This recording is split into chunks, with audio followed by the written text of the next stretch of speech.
For more on NATO and many other topics, I want to welcome former U.S. National Security Advisor and U.S. Ambassador to the United Nations, John Bolton. Ambassador, thanks for being here.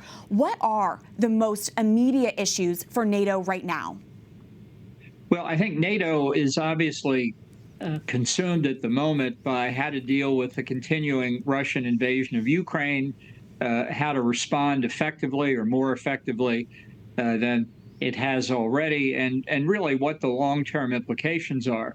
So there's a lot to discuss on that front, but obviously the 800-pound gorilla in the room is who's going to be the next American president. This is supposed to be, in addition to a substantive meeting of the heads of government of the NATO allies, the celebration of the 75th anniversary of the alliance, which really has been the most successful politico-military alliance in history, and yet concern about Joe Biden's condition, concern about the possibility of Donald Trump being elected in November are weighing on a lot of people's minds.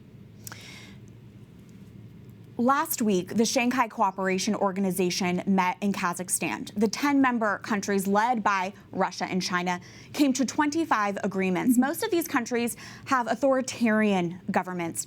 What does this signal to you?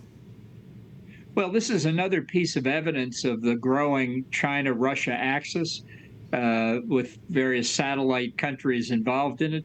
We obviously remember the Sino-Soviet alliance of the Cold War. This is very different because China's the senior partner, Russia's the junior partner.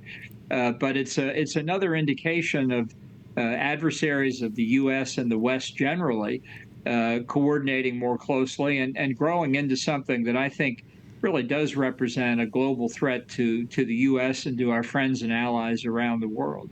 Ambassador, there's also the Axis of Resistance, a network of Iran-backed groups across the Middle East with the goal of reducing U.S. influence in the region. Have these alliances gotten stronger since the Israel-Hamas war, and do they pose a greater threat now to the U.S.? I do think that Iran is one of the outriders of the China-Russia axis. China and Russia have different reasons to be supportive of Iran, but I think they see Iran as an instrument to help push the United States and the West generally out of the Middle East. I think Iran is operating through a network of terrorist proxies, the Houthis in Yemen, Hamas in the Gaza Strip, Hezbollah in Lebanon, Shia militia groups in Iraq and Syria, and obviously Iran's own very extensive military. Right now, the pressure they're putting is on Israel. That's what the Ring of Fire strategy was first designed for, but it really can also be used to pressure the oil-producing Arab governments of the Gulf, and ultimately put pressure on the U.S. and others of our allies. So I view what's happening in the Middle East now, obviously immediately as a threat to Israel, but really as a threat to broader U.S. interests as well.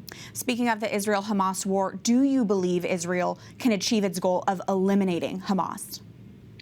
Well, I think it can. I think it can eliminate the military capabilities. It can destroy the extraordinary network of tunnels that Hamas has built over many, many years, which would force it above ground if it ever came back.